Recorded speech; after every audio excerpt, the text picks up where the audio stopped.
Ikinukonsidera ng Japan ang pagpapatrolya sa West Philippine Sea kung kinakailangan. Itong inihayag ni Japan Defense Chief Admiral Katsutoshi Kawano sa gitna ng lumalawak na pag-aangkin ng China sa West Philippine Sea.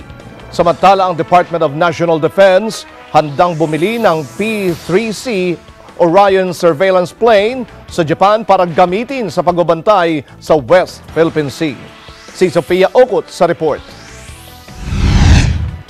Ikinukonsidera na rin ngayon ng Japan na tumulong sa US sa pagsasagawa ng regular na pagpapatrolya sa pinag-aagawang teritoryo sa West Philippine Sea. Ayon kay Admiral Katsutoshi Kawano, Chief of Joint Staff ng Japan Self-Defense Forces, lumikha ng seryosong problema ang pagtatayo ng China ng mga artificial island sa pinag-aagawang teritoryo. Bagamat wala naman sa plano ng Japan na magsagawa ng surveillance sa lugar, kung hihingin niya ng pagkakataon ay posibleng gawin ito. Para sa opisyal, ang West Philippine Sea ay isang international water at hindi isang territorial water ng kung anumang bansa. Samantala, nagpahayag naman ng interes ang Department of National Defense o DND na bumili at magkaroon ng Poseidon 3C Orion surveillance plane gaya ng Japan. Ayon kay DND spokesperson Dr. Peter Paul Galvez, ang akwisisyon ng nasabing spy plane ay napag-usapan sa bilateral talk sa Japan. Nitong linggo lamang 2 beses lumipad sa bahagi ng West Philippine Sea ang naturang surveillance aircraft,